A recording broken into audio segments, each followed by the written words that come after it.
Set number 7 में जो translation दिया है ये 2024 में भी आ चुका है, 2022 में भी आ चुका है और 2020 में भी आ चुका है, इसलिए थोड़ा सा इंपॉर्टेंट हो जाता है।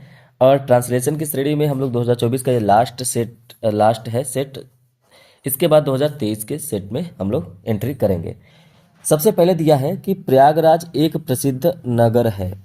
तो प्रयागराज सब्जेक्ट है, तो सबसे पहले आप लिखिए प्रयागराज है। प्रयागराज के लिए हम लोग इज वर्ड का यूज करेंगे, यहाँ पे कॉम्प्लीमेंट हो जाएगा।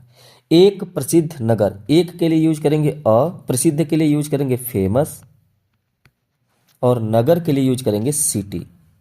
एक प्रसिद्ध नगर। इसके बाद कहा जा रहा है कि इसका एक गौरवशाली इतिहास है, मतलब किसके पास है, कौन रखता है, तो आप कहेंगे प्रयागराज के पास जो है वो बहुत ही उसका गौरवशाली इतिहास है, या प्रयागराज एक गौरवशाली इतिहास रखता है। तो इस सेंस में कहा गया है, ना कि यहाँ पे इज का यूज करेंगे, इज का यूज नहीं करना है। तो यहाँ पे सबसे पहले समझिए इसका मतलब किसका, तो आप कहेंगे इसका मतलब प्रयागराज का।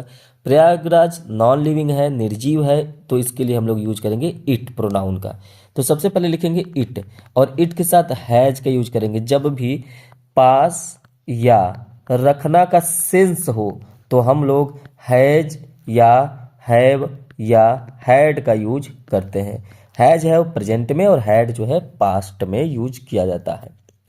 तो इट हैज इसके पास है, या इसका एक इतिहास है। क्या है? एक गौरवशाली इतिहास। एक मतलब गौरवशाली का मतलब ग्लोरियस, ग्लोरियस, और इतिहास का मतलब हिस्ट्री। एक गौरवशाली इतिहास, it has a glorious history. यहां मतलब हियर। अब पिछले सेट में मैंने बताया था कि दो वर्ड होते हैं, एक होता है हियर और एक होता है दियर। इन दोनों के बाद जो वर्ब आता है ये इन दोनों पे डिपेंड ही नहीं करता है। ये डिपेंड करता है कि इसके बाद जो नाउन या प्रोनाउन आया है उसके अकॉर्डिंग ही ये वर्ब आता है। ठीक है, इसके अकॉर्डिंग आता है, तो ये ध्यान रखना है। हियर और दियर के अकॉर्डिंग इसको सिंगुलर नहीं लगाना है। ठीक है, तो इसलिए यहाँ पे आपने हियर लिखा। अब हियर के बाद इज आए कि आ रहा है, क्योंकि यहाँ पे देखिए कह रहा है कि यहाँ गंगा और यमुना का संगम है। संगम सिंगुलर है, तो यहाँ पे यूज करेंगे इज।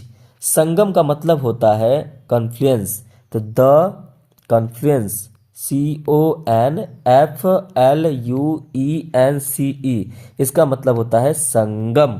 ठीक है, कॉन्फ्लुएंस किसका का हो गया, इसका गंगा और यमुना। लिखेंगे Confluence of Ganga and Yamuna. ये दोनों नाम है, इसलिए इनके पहले वर्ड जो है वो कैपिटल में लिखा है।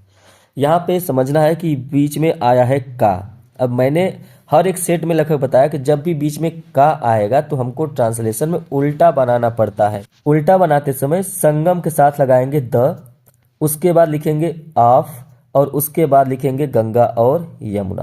तो वही किया गया है, the Confluence of Ganga and Yamuna.